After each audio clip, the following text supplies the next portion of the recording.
And starting the stream.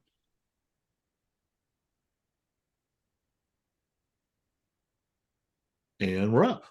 All right. All right. Let's see if we remember how this stuff happens. So, last time on A Crown of Cold Iron, our heroes of Queensboro are seeking to contact the Summer King, the once lost but now reforming uh, co monarch of the Summer Court, who seems to be in some kind of fragmented state in the city of Queensboro. To summon this lost king and attempt to commune with him, they have sought out the seal of the Raven King, an ancient artifact that belonged to the uh, sometimes enemy, sometimes peer of the Summer King, and the now persona of Auric. Rather than take the physical seal of the Raven King, which is still held in a museum in the historical Raven Palace, the party instead chose to seek after a metaphysical, magical fragment of the seal of the Raven King, which is still in the Raven King's palace, the lost depths that were sealed away at some point in the past. They found that since the last time they were there, the ruins had been contaminated with some kind of baleful white fire, fighting through, fending off corrupted raven spirits, uh, literally dying one time, and also coming to some, well, troubling historical recollections. The party finally made their way to the Great Hall of the Raven King, where they fought a huge fragment of raven shaped power left behind by the Tuathan Knight Mort. Coming out victorious, they were then surprised to discover that one of Cyrus's weapons has apparently become sentient after absorbing a great deal of raven essence and the essence of conflict throughout this dungeon. Oh, it's been a lot, y'all. This sentient weapon has just manifested in the form of a strange, small gray, vaguely inhuman child, and that's where we left off. So there is a strange gray child in sort of plain gray clothing. Um, there's the three of you all. There is nothing left of the corrupted great raven that you just defeated after it was absorbed into Cyrus's weapon. And there is Stultus kind of standing there in confusion. What Yeah. would you all like to do? That makes two of us, Stultus. I'm just gonna ignore the kid and go looking for my seal. Okay.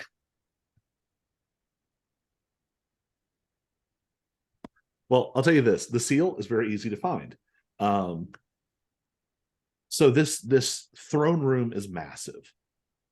It's huge vaulted ceilings that disappear into darkness. There is a large raised dais at the center back of the room with a huge throne on it.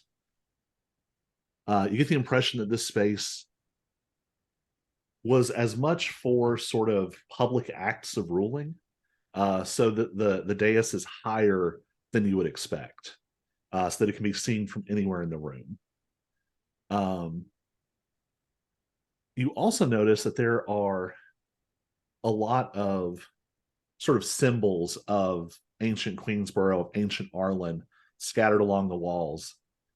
You see banners that have both sort of Arlen heraldry, but then also the Raven King's symbols on it.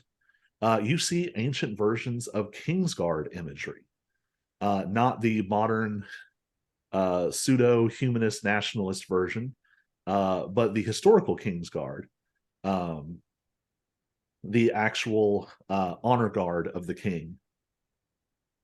There are also several very large, prominent statues of the Morrigan, the Raven Queen, the strange Tuathan patron of Bran the Raven King. So as you sort of scan the room, you spot it very easily.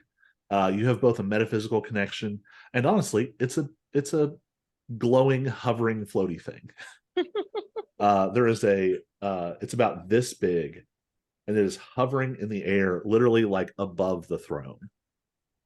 It's strange. It's almost like something has jammed it, almost like something being pushed into a wall, and you can see like the cracks, and it's like sunken into something.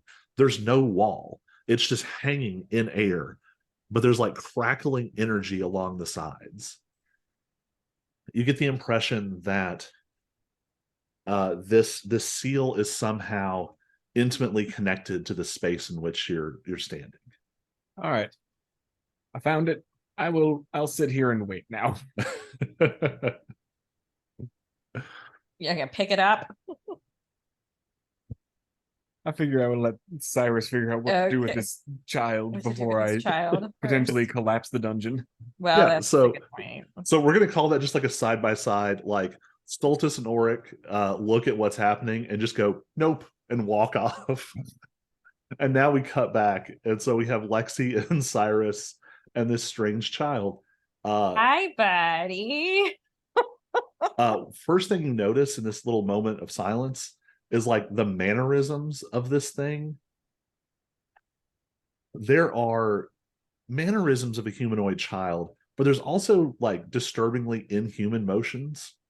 You especially catch this sort of whatever this creature is, it has a tendency to like cock its head like an animal, like Like the corgi. and it's like the head has just a little bit more like tilt than a human head and neck combo usually does. And this is, which weapon was this? The bow? So Cyrus, the short swords and the bow are one weapon. Okay. They like can be brought together to make the bow or separated to make the short swords. Okay. So this is all of them. Okay.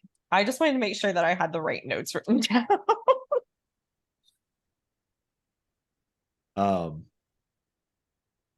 So she is staring. You say hello, and she goes, "Hi."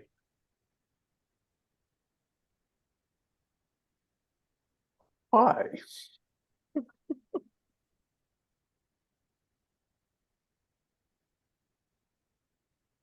Do you know Mort? They sort of think about this for a second.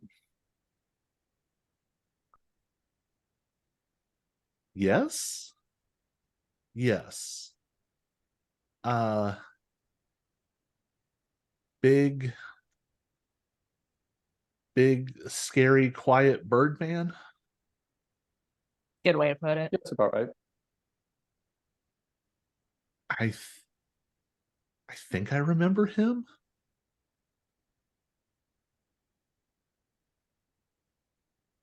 Do you think he knows you?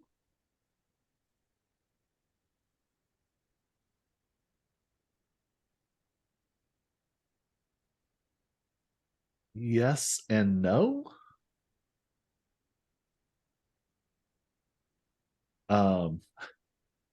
They think about it for a second, and then they sort of flick their hand, and ill omen appears in their hand.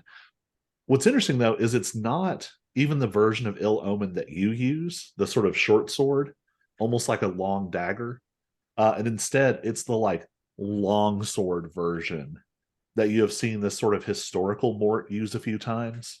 The one who's a little bit less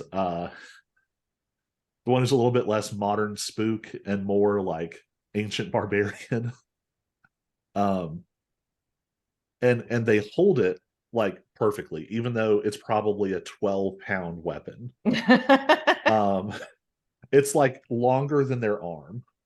How old would we say we would perceive this child as? I would say as young as 4, but maybe more like a like very uh very petite, like 6 maybe. That's what I was guessing. Yeah. And so they say, Mort, I think, knew this. And she holds it up. They hold it up. And then it like comes down to the short sword version.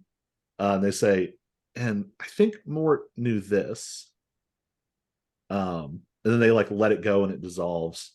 And they say, but I don't think Mort knows this.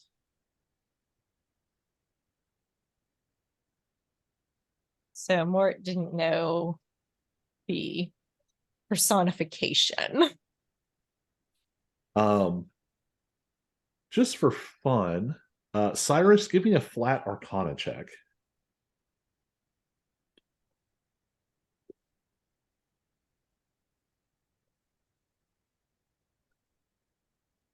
$19. On a 19.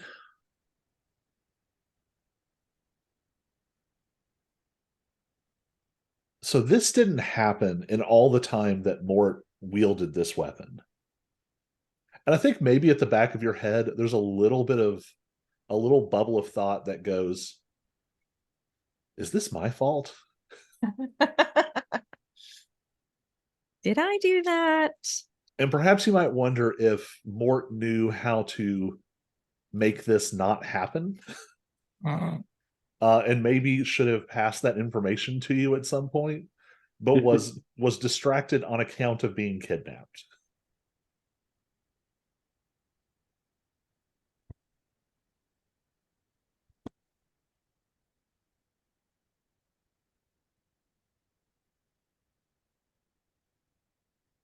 He didn't pass on safe sword practices, if you will. Was not of importance to Mort.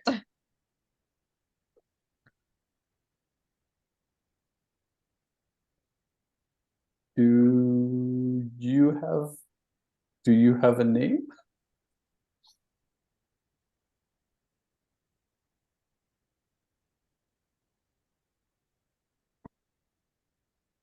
Ill omen. And now the DM looks here we go.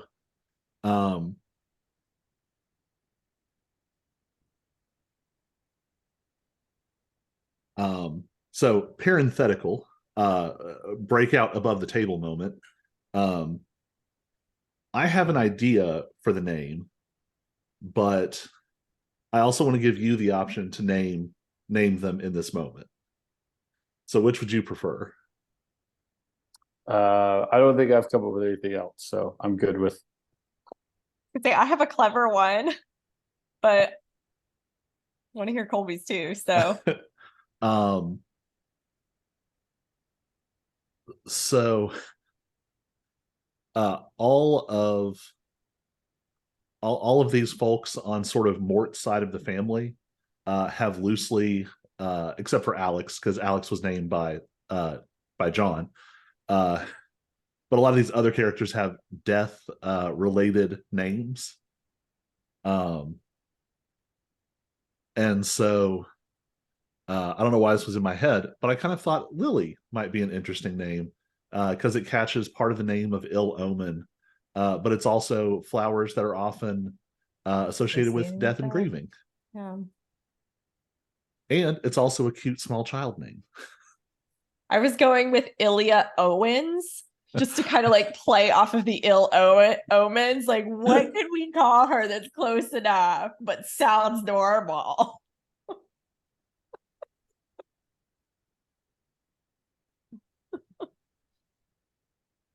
That was what popped into my head. Lily Owens. Lily Owens. Or just Lily. What's Mort's last name? She can have Mort's last name. You Harry. You.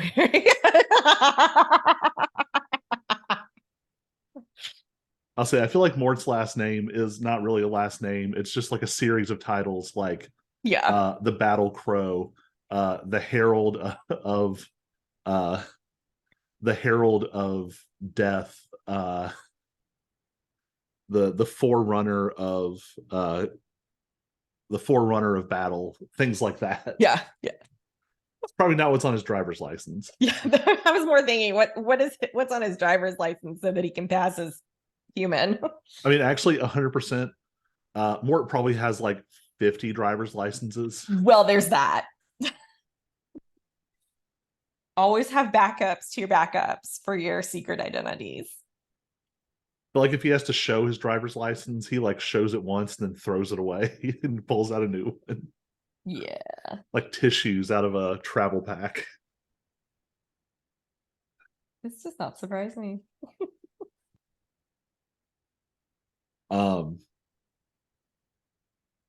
yeah, so they think about it for a moment. And they open their hand, and there is just sort of like the top of this flower, and they go, I think I would like Lily.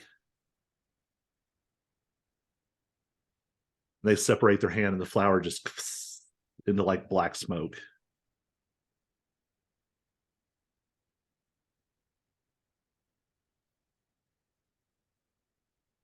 Okay, Lily.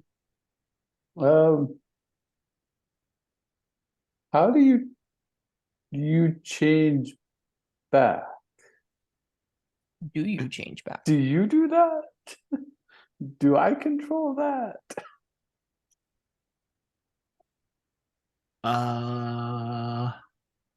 Either, I guess. And Lily, it almost looks like they jump, but instead it's almost more like they just sort of fold in into space very quickly. And the two short swords of ill omen are just hanging there.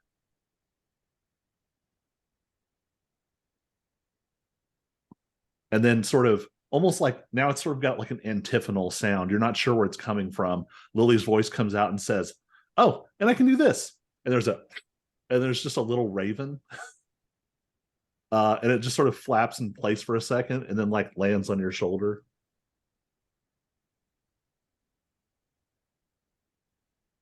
And we can hear her as well when she does that. Okay.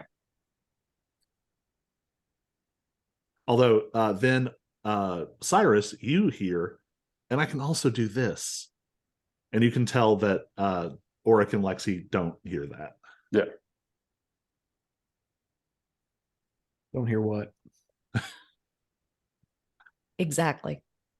Auric just went Deadpool and like saw beyond reality for a moment. And the mechanics of this are on your updated stat block for ill omen. Cool. I think Cyrus will probably say out loud, once we leave down here, the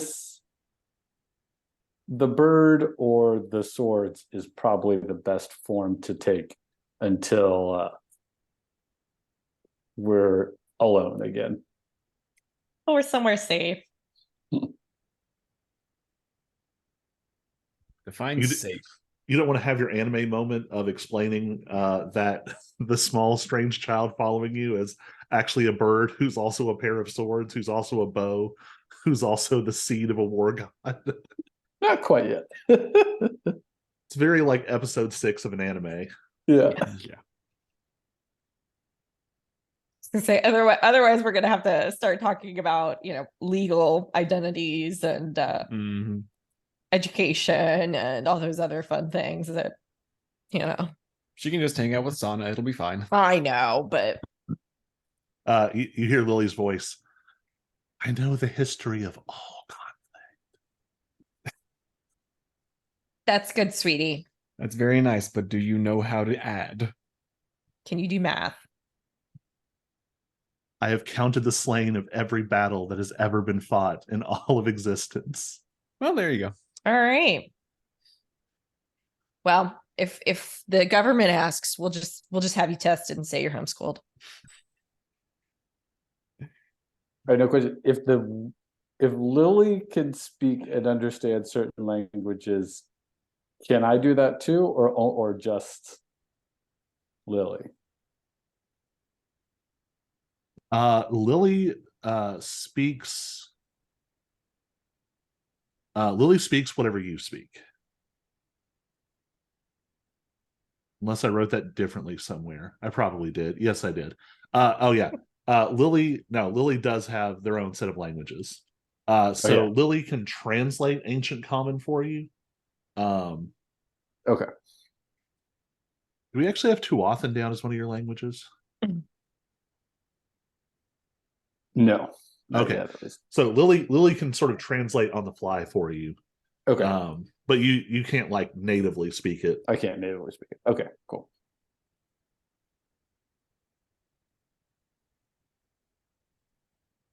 But that at least gives us I can now like somewhat better communicate with Sana.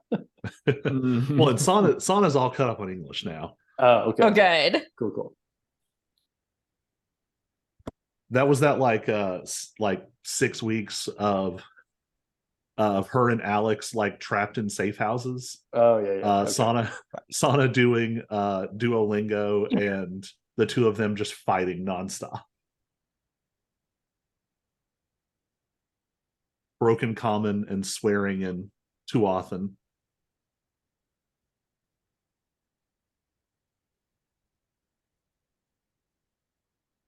All right.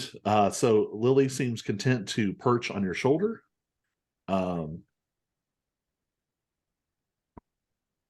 will say this: we've sort of said this before, that sort of the way we have visualized magic connections is almost like these threads that run between different entities. You instantly feel almost like a web. Like one point is Mort, and Mort is strongly connected to you, Sana, and Alex. The three of you are loosely connected to each other. Lily is strongly connected to you and loosely connected to Mort, and only like tenuously connected to the other two. Just kind of give you a frame of reference for that. Okay. Their connection with you is like your connection with Mort.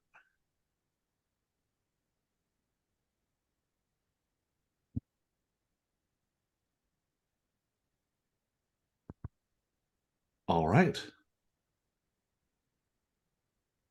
Anything else y'all want to do in here? Well, I do see a closed door down in the southeast corner. Anyone feel like checking that out? I should open What? I said I should open roll 20. I don't know where that door goes off the top of my head. It's the broom closet. It's the broom closet.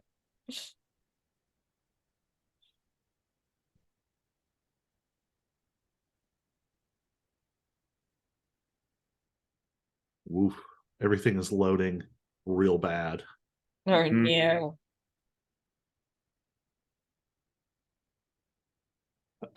You might be seeing it's a weird angle. Oh yeah. Oh no, yeah, I forgot. There definitely is a door there. Good call.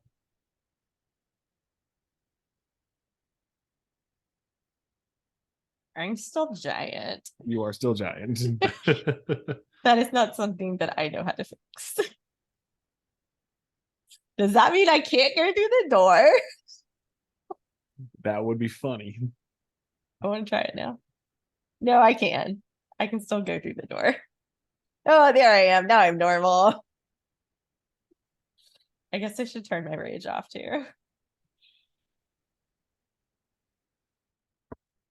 I did also remember to finally make you some better fairy dragons.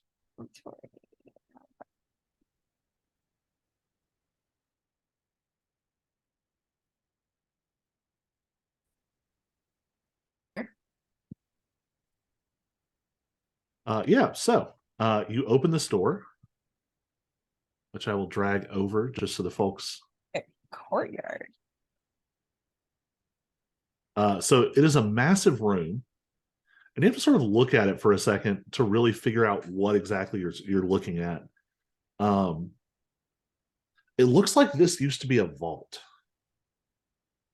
A truly like stupendous vault, made to store an incredible amount of wealth. A lot of it is gone. It is 90% empty, but 10% of what was here is still a lot. Heck yeah, it is.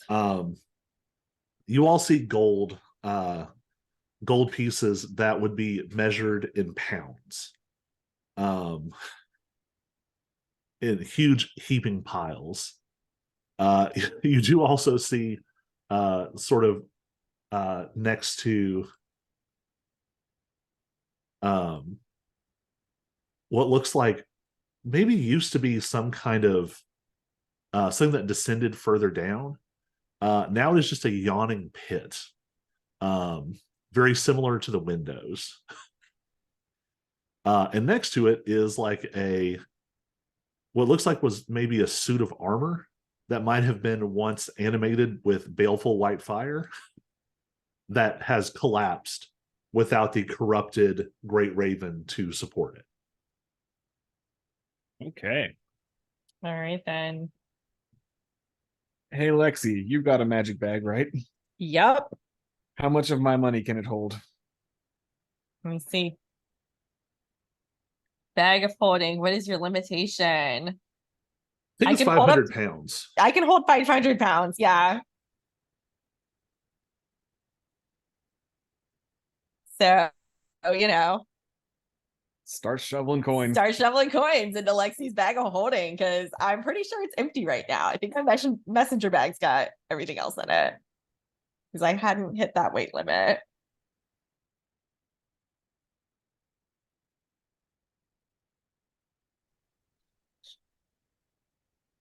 I'm just going to take a quick look at some of these coins. Yeah.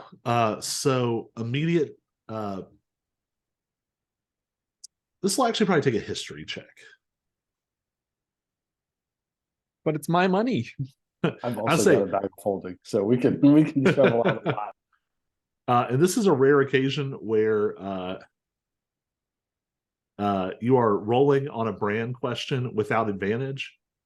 Because to be honest, Bran was so casually filthy rich and just so disinterested in most material things.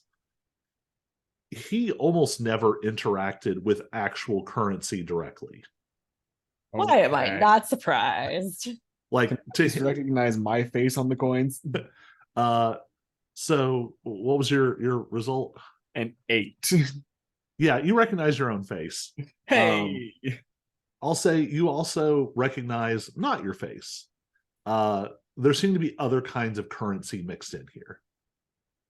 Okay. But you do distantly recall Bran only ever interacted with money as an abstract concept, or as like a material a material aspect of like kingdom management. So Right. he only ever saw expenses that were On like spreadsheet. basically, and Have even then, spreadsheets. if it was less than 1,000 gold, it didn't even register. Yeah. That went to like his, royal minister of blah blah blah. Yes. Well, hey, you know what they say, render unto Bran that which is Bran's. There you go.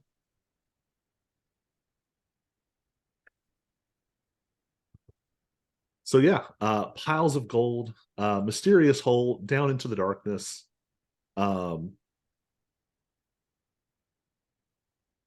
There are, there'd be some of these. So there are no combat magic items in here, and there's nothing that's like anything that was useful for. How do I put it? Anything that was actually useful for like exploring, adventuring, whatever, wasn't really in here. Instead, there are a few like very like petty luxuries, like vanity magic items that are not going to help you like climb a rope or like something like that. But they might, I don't know, create phantasmal peacocks to wander through your rose garden. A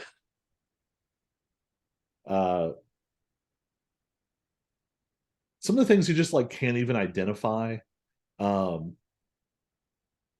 I think you find a small cushion that looks about appropriately sized, perhaps for the seat of a throne. And when you pick it up, you realize that it is like faintly heated from within. This looks like either gifts or tribute that were given to Bran that he just didn't care for. It's just like, I don't need this. Well, Bran might not have cared for this cushion, but I'm gonna make use of it. Are there any snow globes to be found? I think there are a couple of. Don't know if they had that technology back then. I think what you see instead are a couple of paintings that depict different sort of historical locations, and there's some kind of faint illusory magic over it, so that the painting seems to. It's still a painting, but you would today think of it as almost like watching a crude cartoon. Like the figures do in fact move around slightly. There's a beautiful shot of some like vaguely like ancient Mediterranean looking location out over like the water, and you occasionally see like a boat go through the distance, or like a bird fly past the hypothetical viewpoint. It smells faintly of the ocean. Nice. My apartment is about to get really fancy. Oh Lord. I'm trying to think of some other just royally useless items. Goodness. We have a seat warmer. We have phantasmal peacocks. What would be another good pointless royal item? A drinking glass that stirs itself. Yep. I think that you find like a little instruction note next to very, very, very, it's very, very ancient. It has only survived because there's a faint amount of magic in the paper, and it's next to like a little like butter knife looking thing on a shelf, and it's the only thing that was like left on the shelf. And the instructions basically say you can tap it to you can like tap it to the cooked carcass of like a pheasant or something, and it will like perfectly cut it for you instantly. Damn, I need that. But not like a chicken or like a common fowl. Only the most illustrious of So it's fowl not gonna be meats. so it's not gonna be my turkey carving knife. No, that's for peasants. Fantastic. If it fits in the bag, it goes in the bag. All of it. I'm sure we will find a place that we can sell these items. Curiosities as such. So you can just mark it as each of you put under your bag of holding massive pile of ancient coins, and Auric, you can put like random magical knickknacks. I wonder if I could donate these to the curators of the Raven Palace. So there is, in fact, I gotta look up his name. There is 100% a curator of like ancient artifacts that you all have had the name of for so long and have never contacted. Perfect. Would they give us the original seal in exchange? No. I would have to prove I was Bran to get Well, that. that's true. That's true. What was his name? Is he in the redacted? Oh, I don't want you to do that. Well, I'm looking at the. I have the unredacted. That's true, you do. Allinson, Archivist Allinson, Okay. a young archivist at Ravensbrook, who has worked with Cyrus's mother. Yeah. She was Cool. part of a project to help technologize some of their archives and find stuff like this.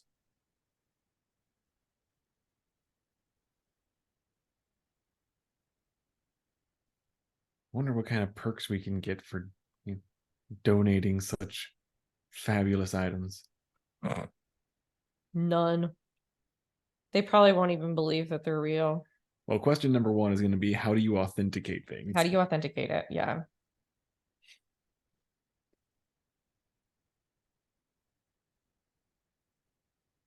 Well, speaking of magical items, what do you think? We done in here? Sure, I guess it's time to go grab your seal and pray that nothing bad happens. Yeah. Everybody get ready, because this is either going to be terrifying or extremely disappointing.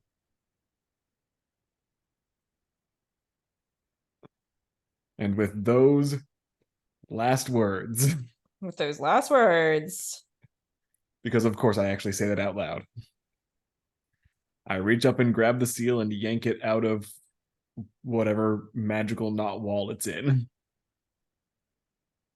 There's a deep you- rumbling, ask it first. and then a boulder falls and starts rolling towards you. Dun, dun, dun, dun. Yeah. So you just want to like pull it loose?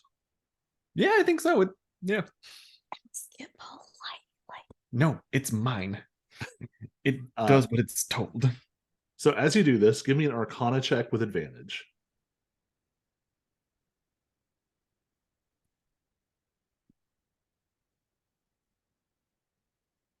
$19. Okay.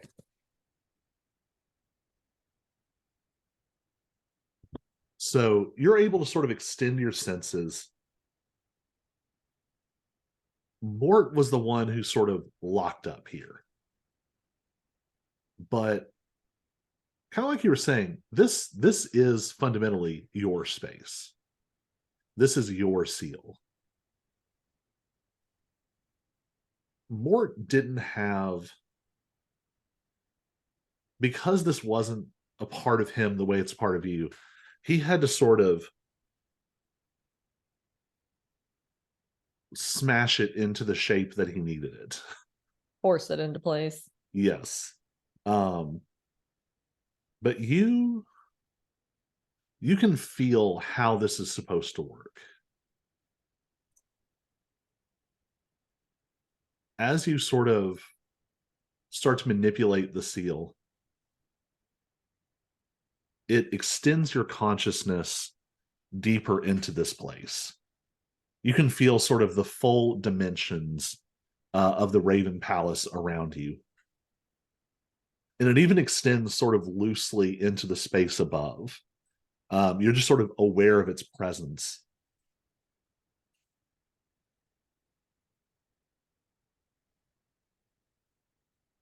Based on what you're trying to do, you have two options.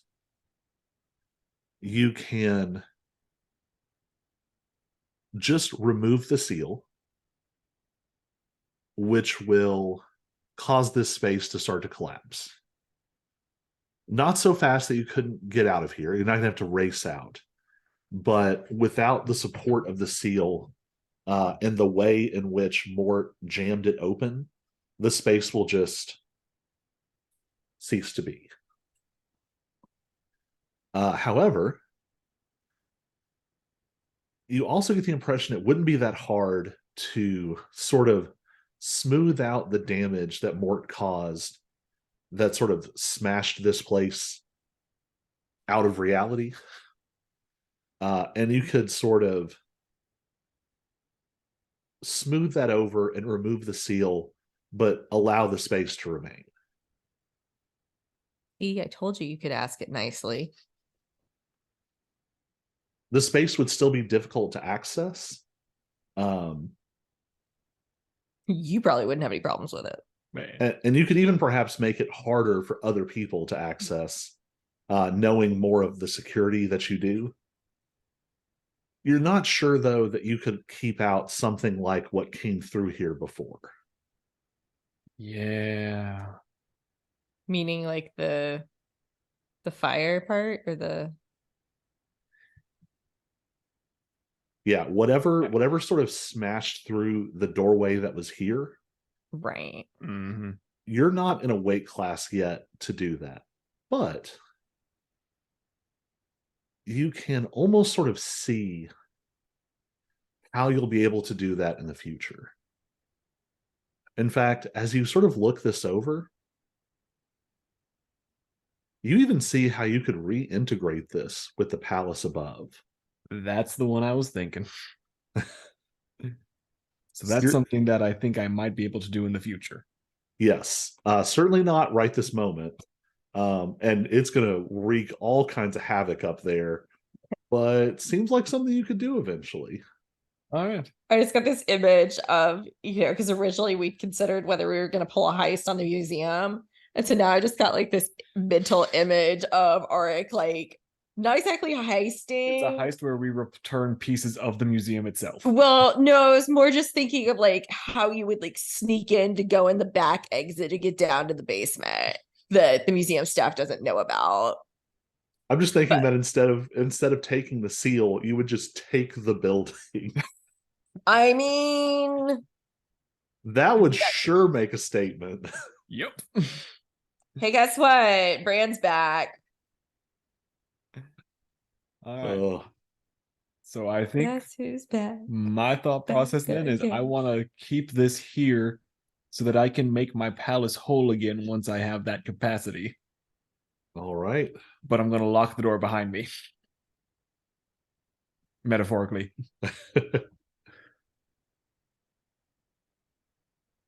So, is there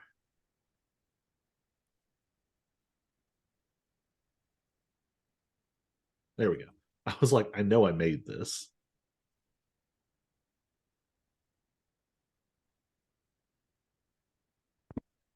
So you extend out a hand, and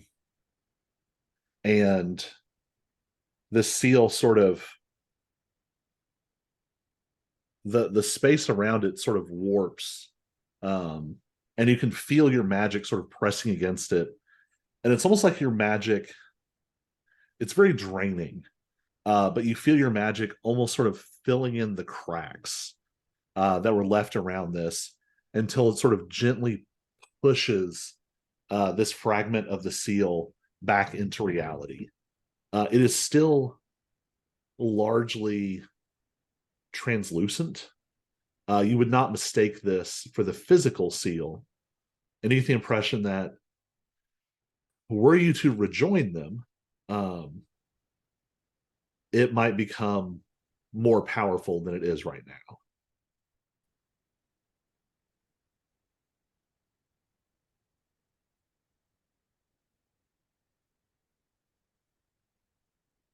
Throw that away for later.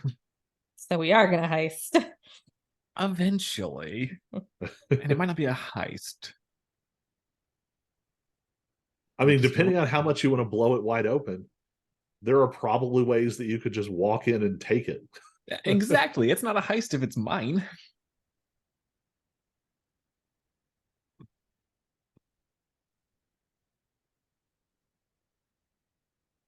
Okay, next time we see Mort, tell him that he needs to learn some finesse because this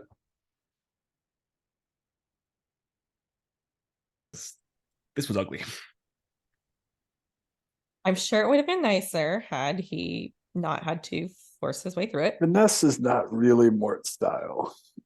Clearly. There's that too. Unless, like, perhaps at his later years, he might know a finesse way to, kill you.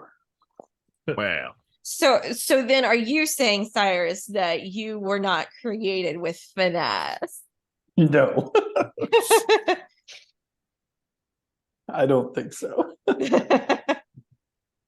Well, I mean, you actually know for a fact that you have seen this, that Mort is covered in scars.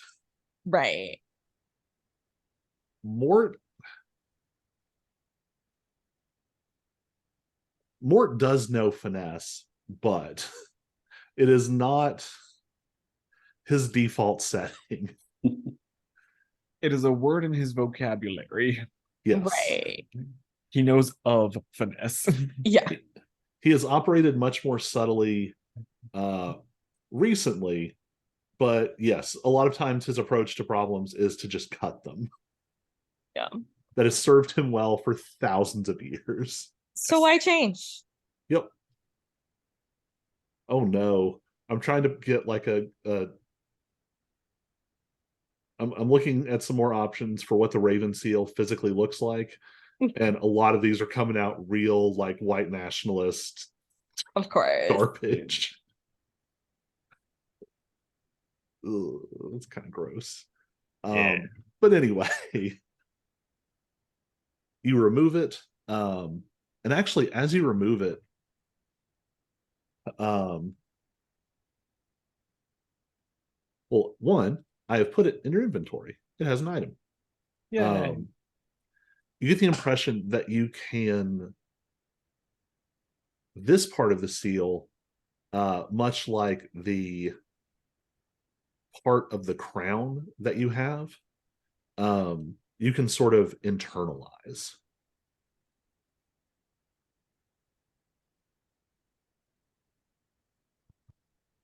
Such that you don't have to like carry this around in a pocket. You can just like poof it into existence when you need it. Suck it into my brain space. There you go, kid. I also just know I'm going to deeply regret giving you these properties. Yeah. I can feel it.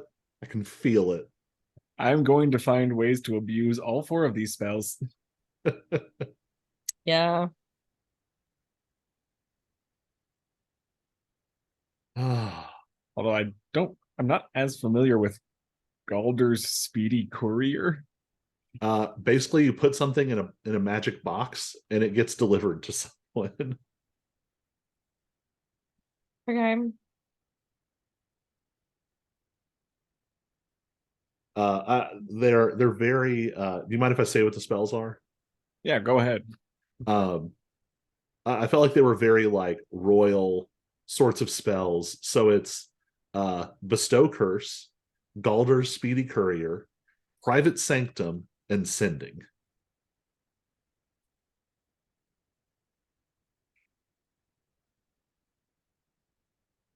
Your all's inventories are truly absurd.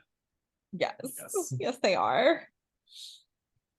So I'm assuming that I still have to do any material components for these spells. Yes. Okay. So no spamming the Galder's Speedy Courier because it's 25 gold a pop. Yeah. Although at this point, 25 gold, not that. That's not a whole Just lot. reach into the for you bag. all. Yeah. Oh goodness. And Private Sanctum takes 10 minutes to cast. Oof. Mm-hmm. That's a lot. Oh well.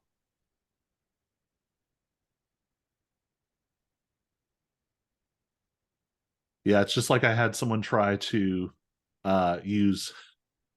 They were trying to cast Tiny Hut to block a doorway, like during a fight, and I was like, "No, that's not going to work." Yeah.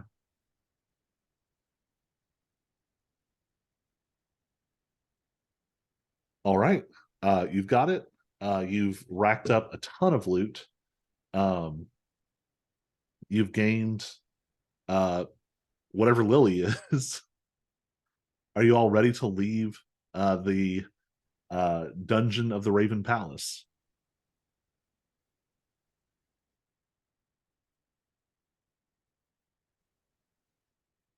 I guess so. I mean, Sure, going let's through the whole place now. go. All right. Now, where did I Also, park Pokey? um, man, that's been months. I have no idea. I know. Y'all got here somehow. I mean, I'm pretty sure we did take Pokey, but like, I don't remember how we got here. So that's okay. That's okay. We'll get home. We've already towed Pokey once. I think we'll hold off from doing it again. Pokey can teleport home on their own if they need to. I mean, hey, you had the option for Magic Pokey and you decided to go with whatever that other feature was. I don't remember now. It's one of your like maybe your level 6 barbarian feature. You went with the bear totem extra carrying capacity, I think. Oh yeah.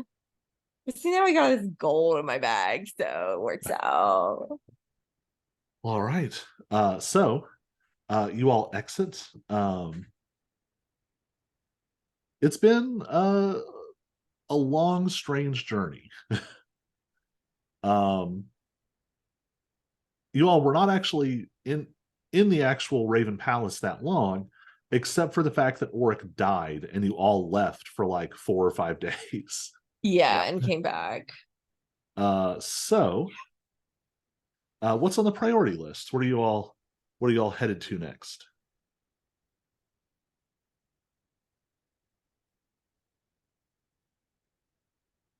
Sleeping for 8 hours so that we can have long rest. Yeah. Solid choice. Solid choice. What are we gonna do with the seal? What was the purpose of going to get that now? Call the Summer King and be like, hey, WTF. Okay. So Right, I'm remembering that right, yes? yes. Yeah. So the broader situation in which you find yourself,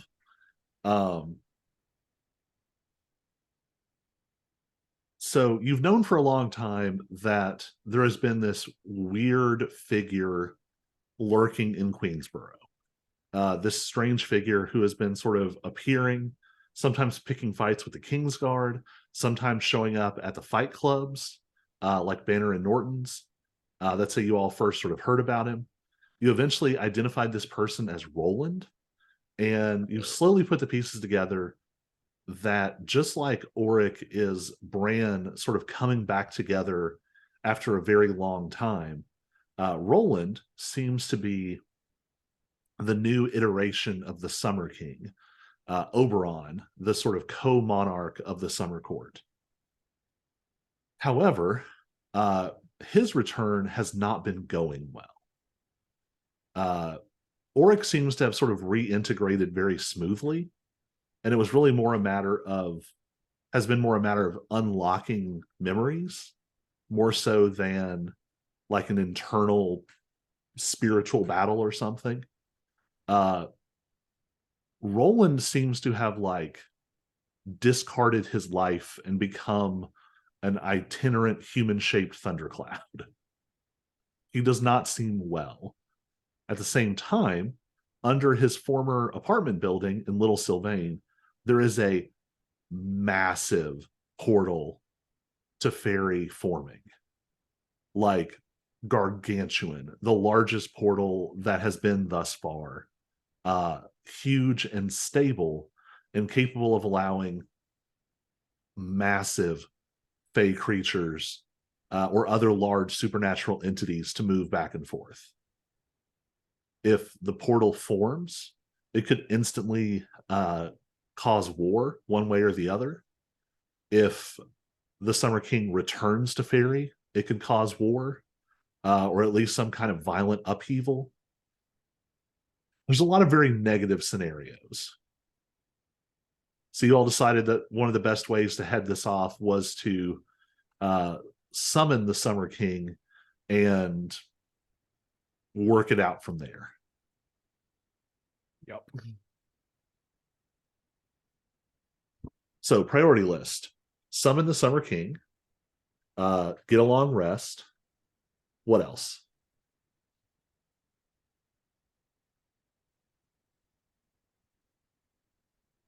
I don't know. Yeah, I think Cyrus is definitely gonna need to go talk to Mort about Lily. Yeah. I guess, I'm thinking, gosh, what are we? Yeah, I'm thinking back and like on Caleb and my almost like death Mm-hmm. and following that thread. So, So I believe at one point you all learned that Caleb had dropped off the grid. Because I think at some point you all had to choose between oh, he froze. oh, Right. there we go. I should see how this. Oh yeah, we've had a lot of frame drops on Twitch. I'll have to upload the Zoom recording. So at some point you all had the option to chase after Caleb after he went wild and stabbed you, Right. and you all decided to pursue something else. Yeah. Don't remember what that was. It's been a minute. Yeah, let's see here. Feels like it might have been a Kate C thing.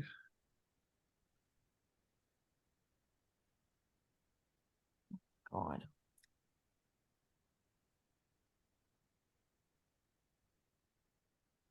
But yeah, Caleb was apparently has successfully undergone the transformation that I'm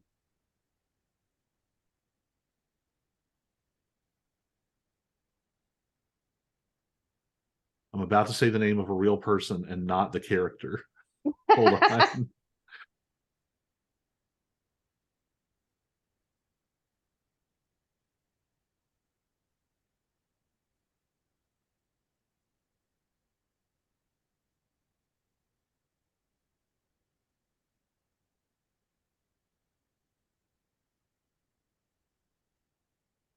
There we go.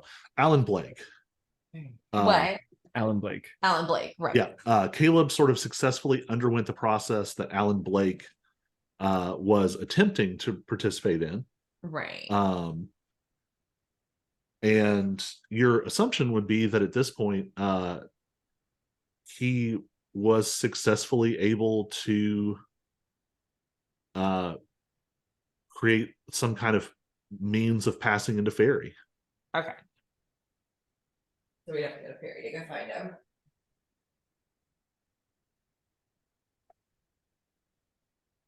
Yeah.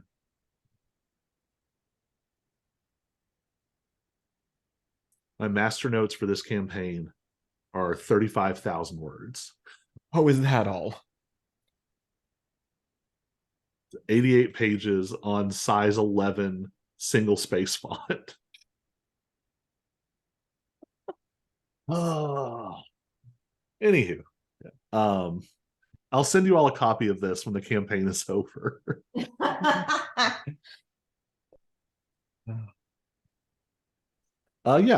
So addressing this might very well open doors to address that as well. Mm-hmm. One thing you'll probably have to consider is looking into what else you need to summon the Summer King and what you might expect to happen, and where you would like to do that. Right. Which would also help me a lot. We're gonna go to the new portal and then just wing it. You're God now. Gonna summon him to the new portal and then just point and go, dude, why? We're just gonna rip reality a new sphincter and see what happens. Mm-hmm. All right. Well, a long rest is easy. So y'all can go ahead and mark that. We won't even, we'll just assume that that happens. And Cyrus, do you want to go straight to Mort?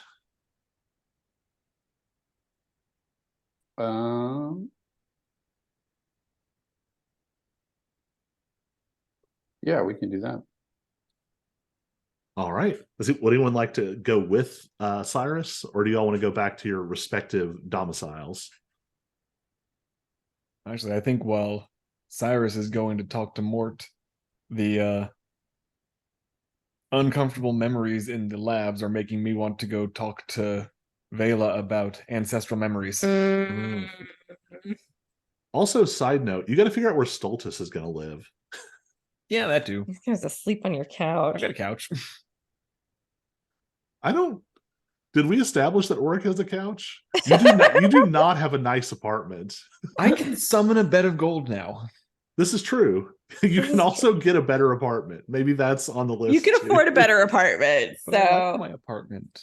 you can afford better furniture for your apartment. I can afford so many snow globes. You can afford a bed made out of snow globes. Yeah, I think that the exact things we established about Oric's apartment is that it is a small, cramped studio apartment tucked into endless rows of aging apartment buildings. It is relatively bare in furniture, but makes up for it in a stunning amount of knickknacks and small baubles.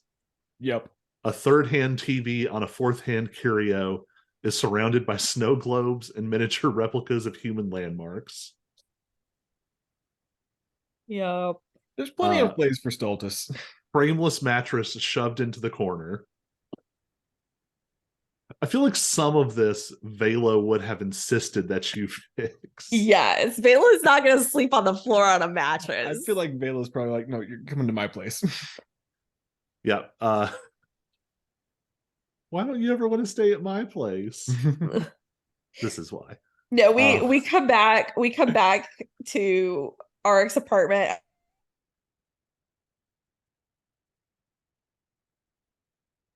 after Vela has like rehabbed it.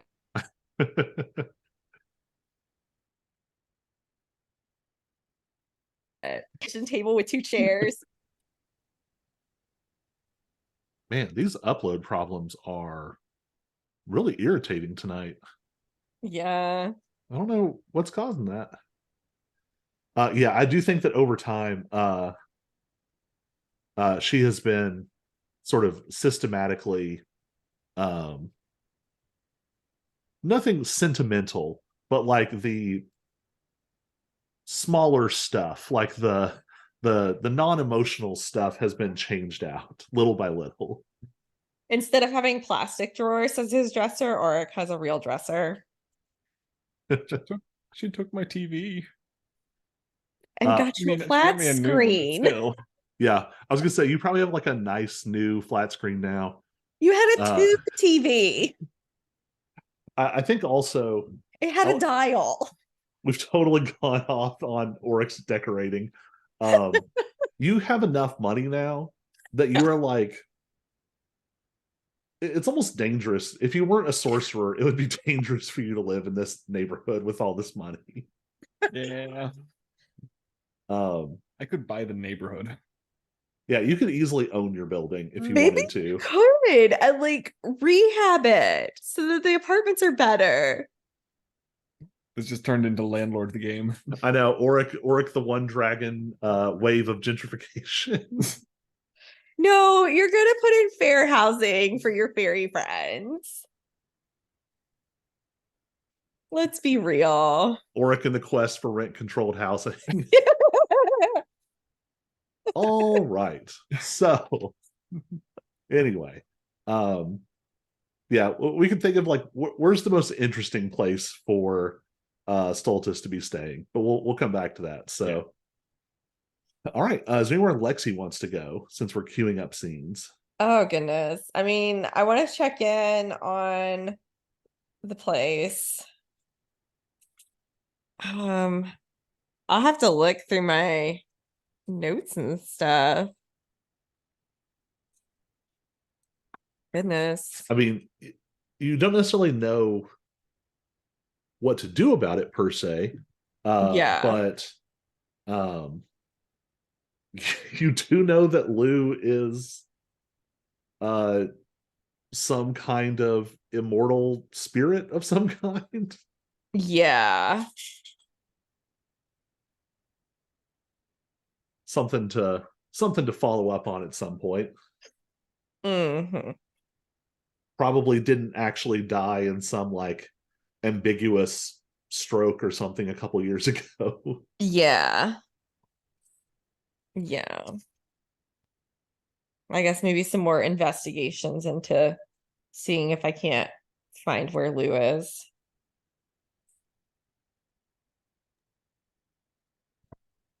All right. I don't know if we'll get through all three of those tonight, but we'll start. Let's hit up Cyrus first, because probably I have the impression you were going to go straight there. So we'll catch this first. So I think one thing you realize, and it's a little bit hard to put your finger on, Lily is not always great at looking like a real raven all the time. Sometimes they seem to get excited and the raven goes a little bit cartoonish. I was thinking Um, more colorful, but you know. Well, and just all kinds of like weird little touches. Like sometimes the raven is almost like more spherical. Or sometimes like Lily will get excited and like the raven like flushes on like cheek feathers in a way that a bird should not be able to. Yeah. Just little oddities. So yeah, you know what safe house Mort is at this point. I think just for the sake of keeping our day-night cycle reasonable, we're going to say that you all came out in the evening. That Okay. way, when those of you who go to bed, you go to bed. We're not gonna be on a opposite sleep schedule here. Yeah, just just to keep it straight. So the safe house has changed since you were there, like since you visited like a day ago. It is now a different apartment building. You get the impression that maybe Mort left Alex and Sana in that building and came here to get some peace and quiet.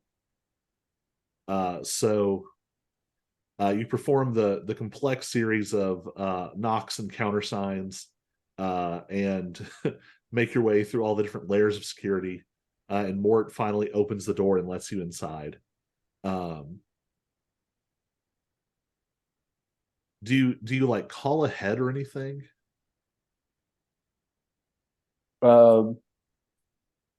Yeah, I think Cyrus would let Mort know, like, hey, something happened in the Raven Palace. Need to.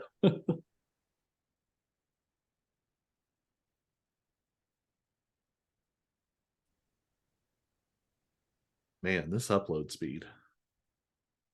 Come on, internet. Get it together. All right, there we go. We're back. So I think Mort is curious. So Mort opens the door, and the first thing he asks is, "Are you okay?" Yes. So he asked that before you even walk inside. How much do you say before you like step over the threshold? I think so. I'm okay. I think Oryx got some new questions, but that's for later. As soon as you cross the threshold into this safe house apartment, Mort's eyes instantly snap to Lily. I'm going to have Mort make an insight check with his imaginary stat block.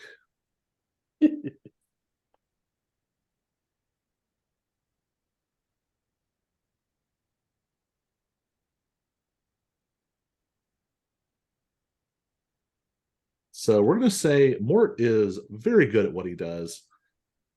We're going to say Mort has a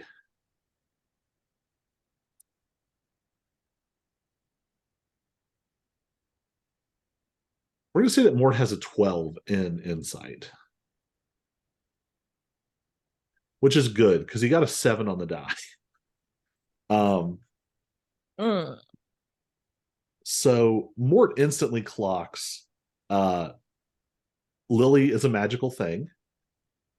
Um, Lily is somehow connected to you all.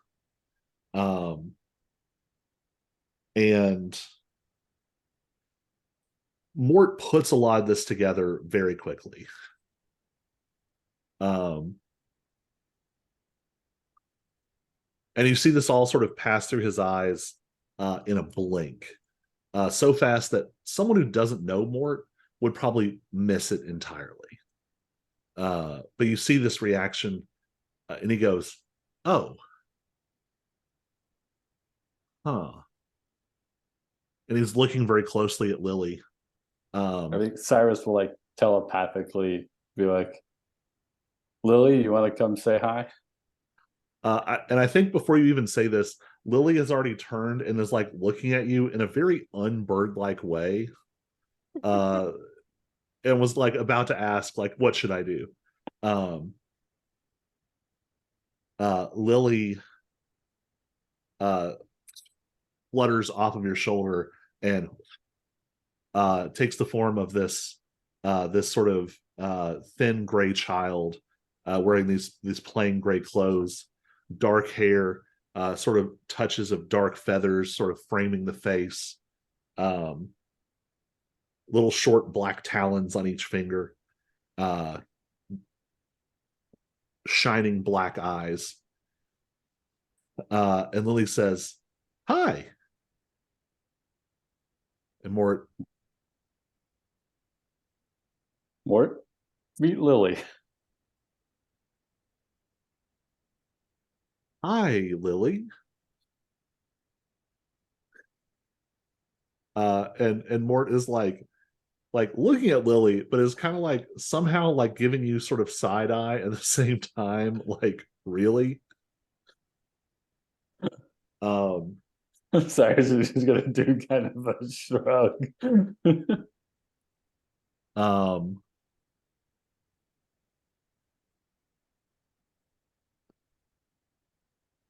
She Lily found is, me. go ahead. She found me. um and Lily just sort of like nods and beams, and Mort, "It's nice to meet you." uh huh.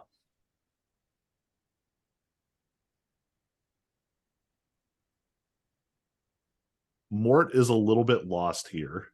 Give me an insight check just for fun.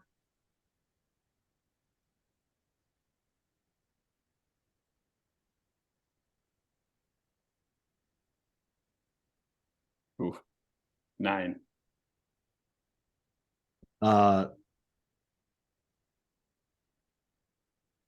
I think you catch enough.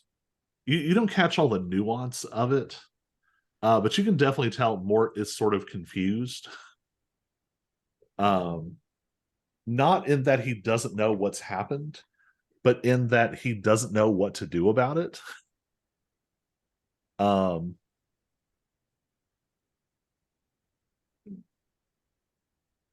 and you see him sort of trying to like rapidly think this through, and he says,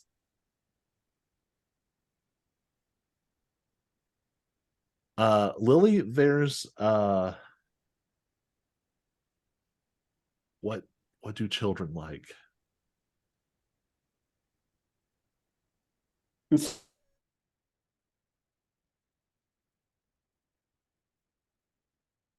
Oh, I'm pretty sure she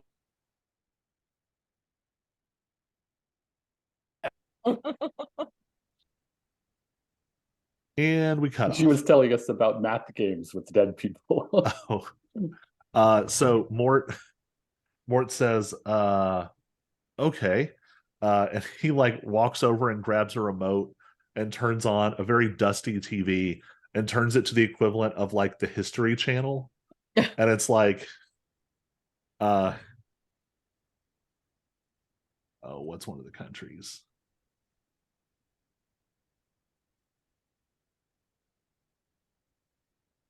Oh, oh, there we go. It's like the ancient battles of Kala, And it's like historians talking about wars that happened 500 years ago in another country. And Lily just sits down with sort of rapt fascination. And Mort sort of leads you over to another corner, sort of out of the way, and says, huh. Where did you find such a ridiculous amount of energy that happened?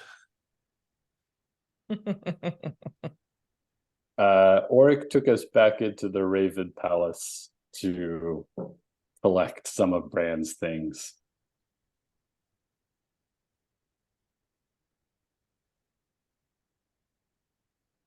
That shouldn't have happened for probably a couple of centuries.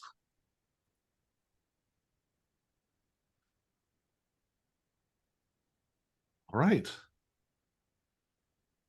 Well, it's a good thing we went, because something else had broken in before us. Something managed to break in.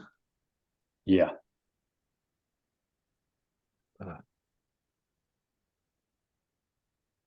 This is what happens when I'm gone for months and months.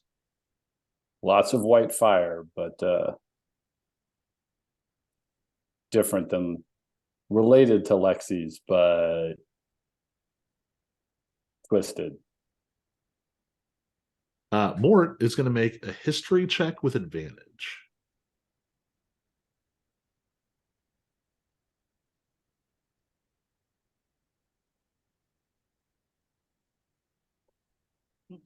Excuse me. He got a 17.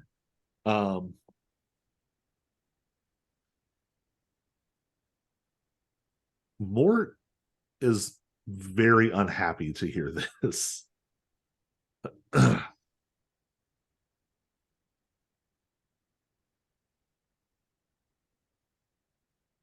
There's something moving in this town, and it is not good.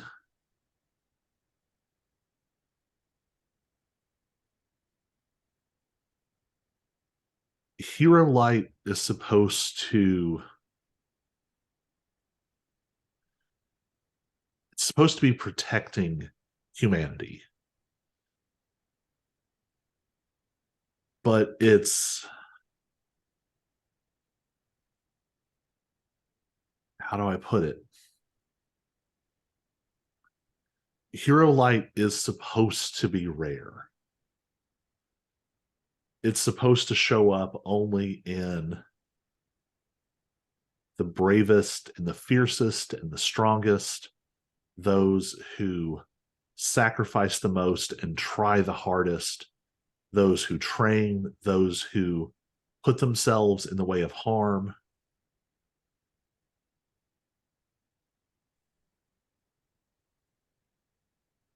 But there is so much hero light in this city. I feel like I can smell it when I walk outside.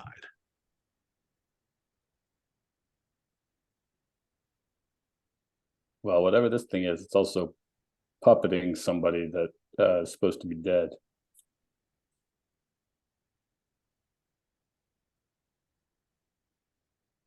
This needs following up on. Figured.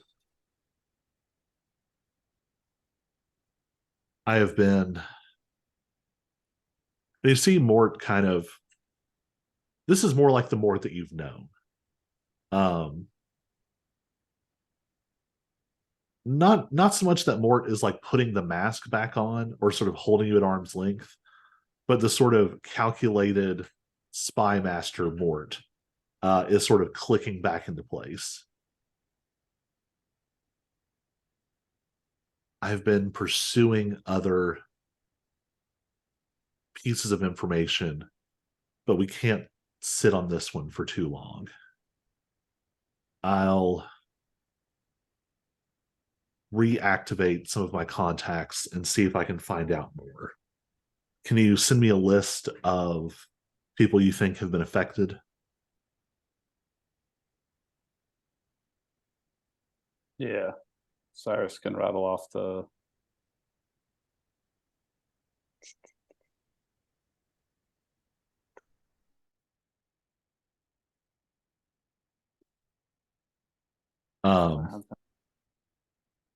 In the background, you hear a very dry voice going,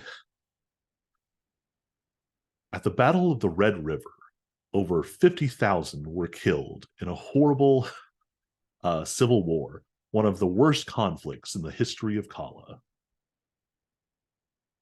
Advancements in warfare led to mass casualties, the likes of which had never before been seen.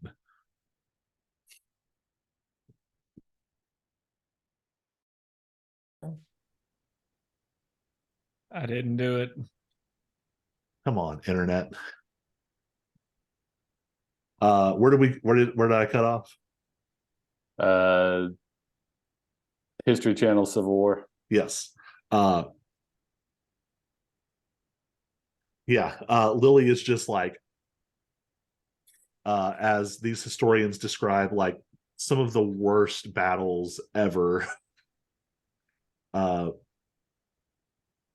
The so-called Battle of the Red River, because of the massive number of casualties, which temporarily stained the river a bright red. The name has persisted to this day, replacing the older nomenclature. And they're showing like almost like woodcut drawing kind of looking images of just like horrible battle. It would be like sort of like early gunpowder, early firearm battle. So there's a combination of like sort of medieval swords and things, but also people like firing cannons at each other. And Lily is just like just absorbing every bit of this.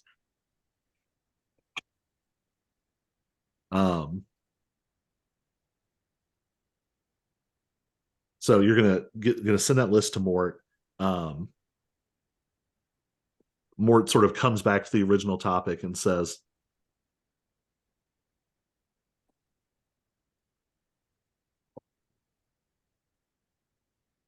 I can't imagine. Then again, I didn't think this would happen. You're going to want to be very careful about how much energy, how much power you take in, and how much energy, especially the things that I have given you, take in. Thank goodness you weren't also feeding the coat. Well, I don't even know how I was doing it in the first place.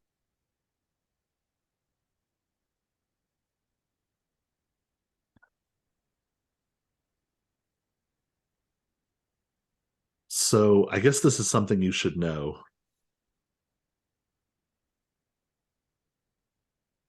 The difference between one of the differences between the Fae and the Tuatha. The Fae are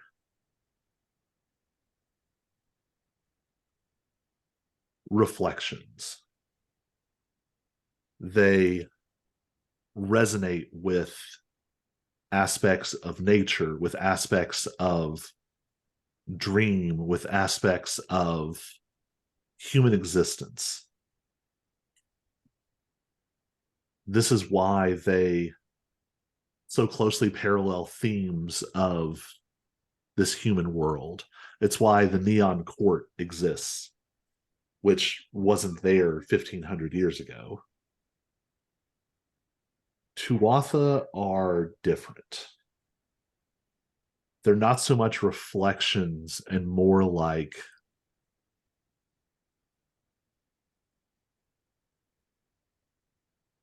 totems.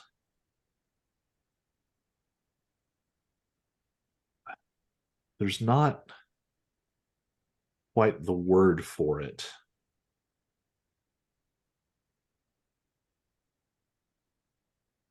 something you get before a deity. Something more bloody and amorphous and primal.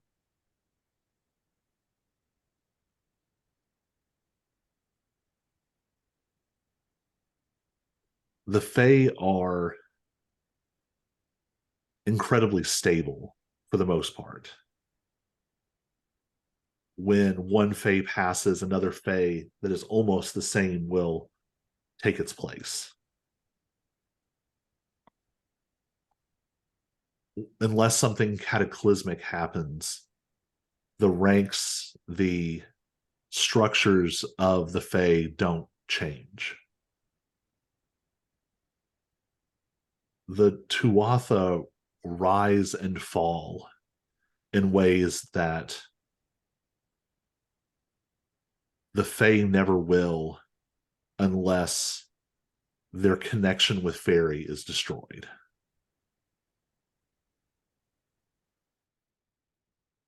This is why some of the Tuatha were essentially ancient deities. They were huge powers that reigned over early humanity.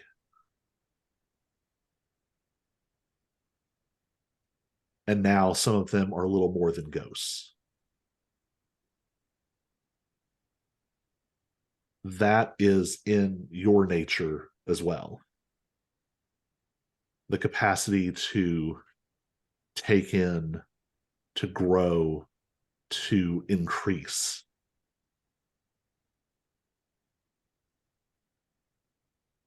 But it comes with its own sorts of costs.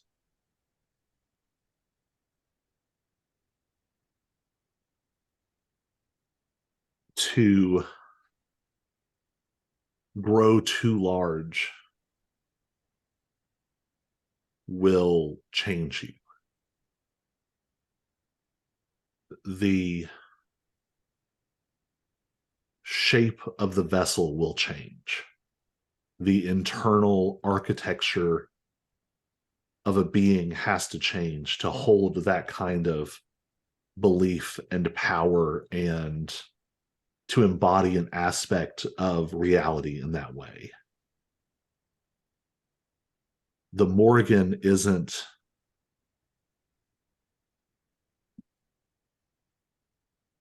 the lady is not an avatar of war or of death. She isn't something that reigns over that. She is that. But the more of that she takes into herself, the more of that she is.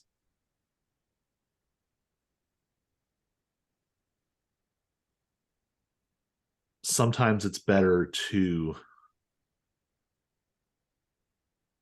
be less.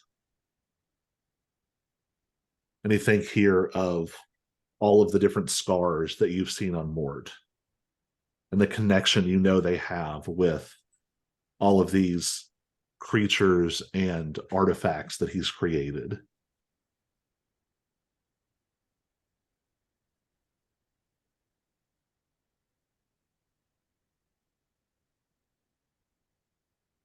In a normal world, you wouldn't have to worry about this for a very long time, if ever. But things are not normal. So can I draw power from anything or just other Tuathan constructs?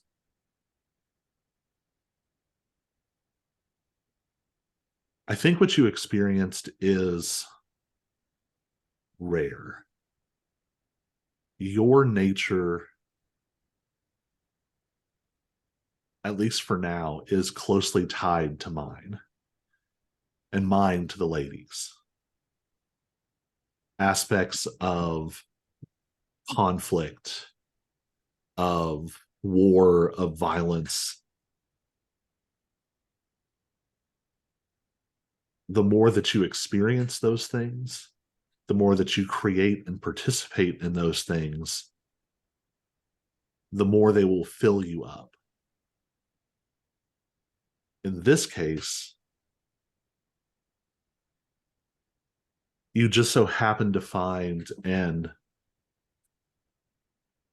loose, undifferentiated mass of just the right sort of energy to make this happen.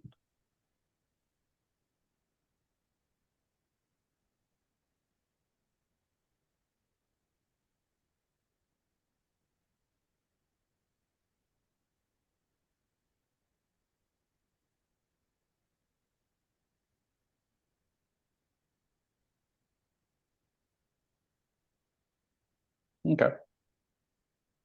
Parenthetically, there's a joke I really want to make here, but Mort doesn't joke like this, so I have to just put it away.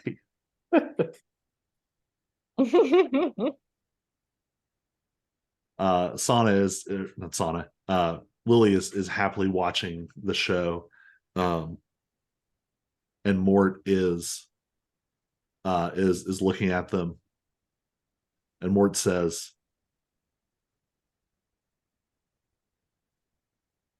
"One thing to remember."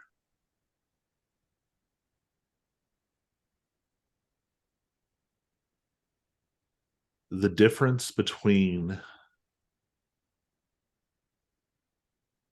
Sana and Lily and myself and the coat that you wear is not a matter of nature, but rather one of time and opportunity and power. All this to say, be very mindful of what Lily could become.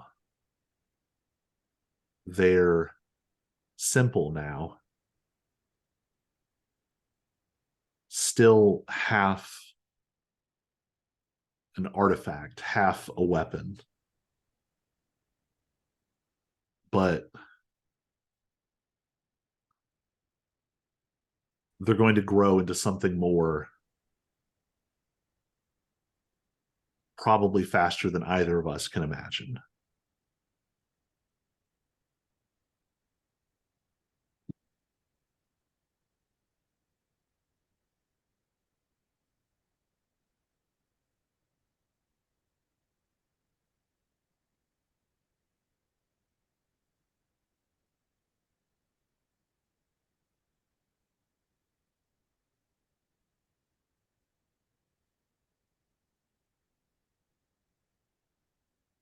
You have any other questions for Mort?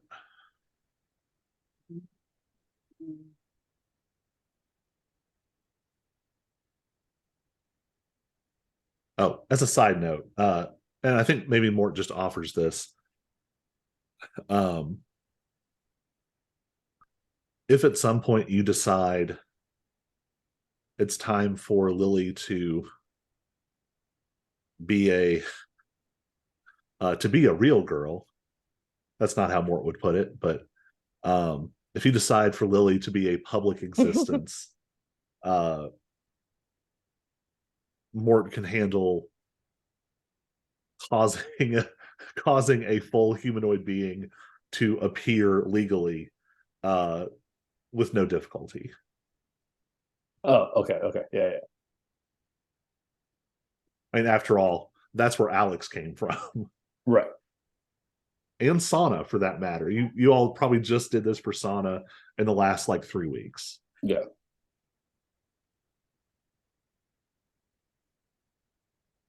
I wish Sana had a player, because Sana at the DMV would just be the best scene to do. Oh my god. And you imagine. Yes, I can.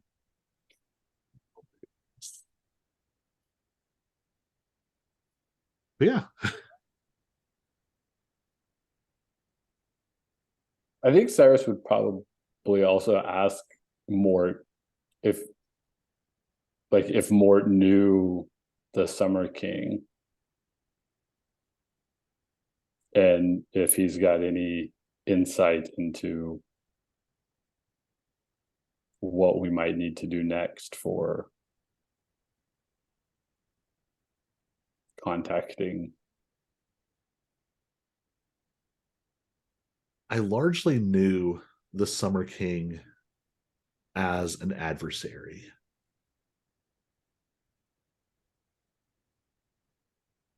The Summer King was a figure in the background, moving the pieces.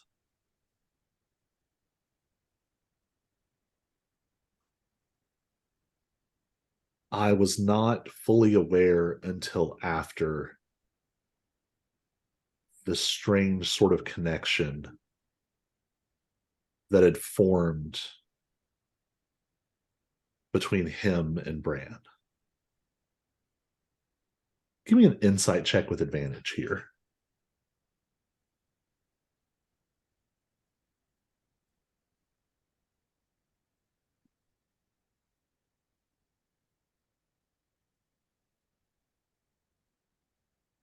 Woohoo! Net 20, 21. Nothing about Mort's physical composure or the actual words that he says or the tone that he says is off here. But something roils off of him like tossing waves.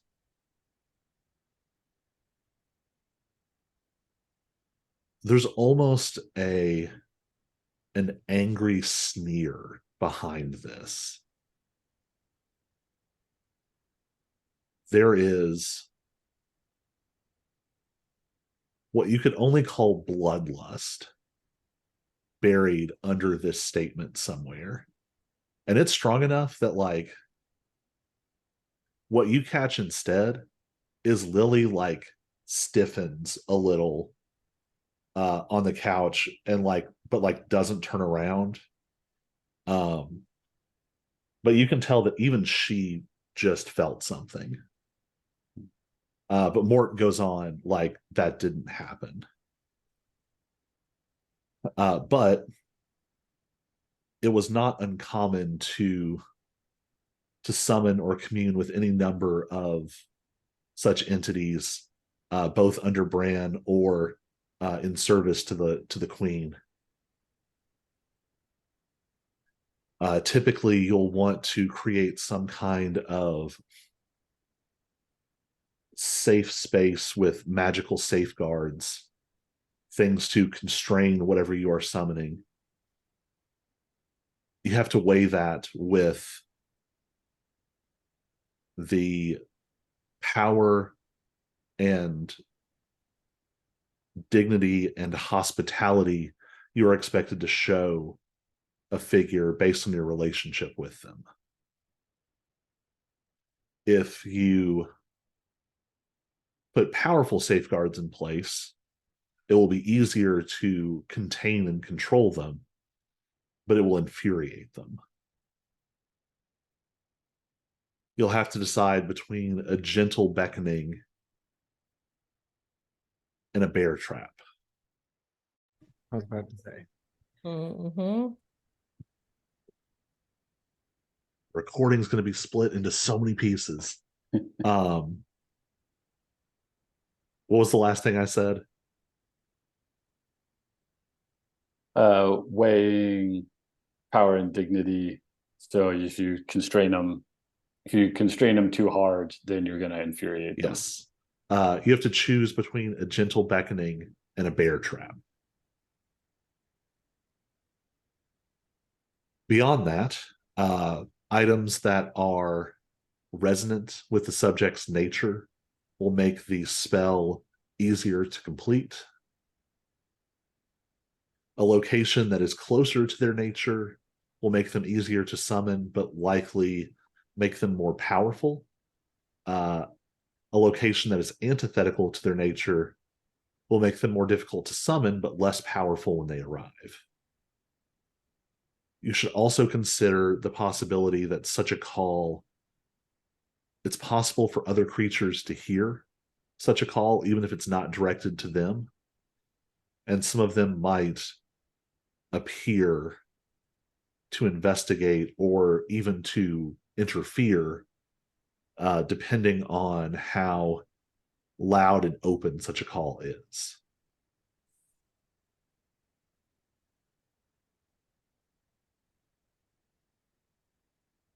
I assure you that there are many entities that will be quite interested to know that someone is calling for the Summer King, who is meant to be quite dead. They'll be even more interested if they discern that the Raven King, who is also supposed to be quite dead, is the one calling.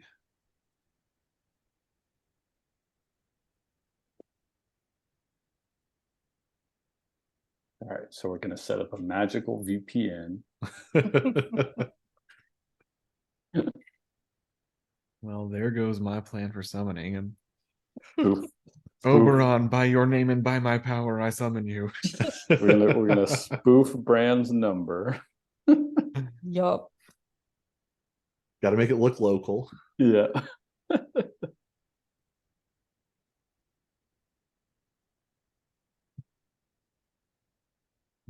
All right. Is there anything else to ask Mort? Don't think so at this point.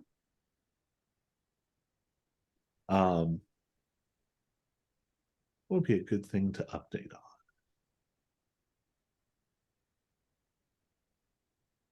Yes. We pull away from the scene. We slip through this nascent gate, growing beneath Little Sylvain. And our eye is set on a scene somewhere in Fairy. In the deep shade of tall and ancient trees, a feminine figure sits atop what might be mistaken for stacked stones, except that they are perfectly contoured and smoothed together, such that they form a sort of elegant chase. And in the shadows, a figure speaks, and they speak to a prowling cat. A cat the size of a car. And it stalks and pads gently back and forth, discussing in hushed tones. There is apparently some disagreement for a moment, and then an accord is reached, and the cat smiles, and you see the brightness of its eyes shimmering in the dark, and its wide mouth full of sharp teeth stretches into an impossibly broad smile. And then the rest of the cat fades to nothing, leaving only this razor smile hanging in the air before it too dissolves into nothing. And that's where we're going to leave it for this week. We'll be back next week to follow up with Vela and some of the memory magic in the Blackthorn estate, and see if we can't find some more points of interest for Lexi and the strange revelations about Lou. So that's where we'll come back next week. Bye, Internet.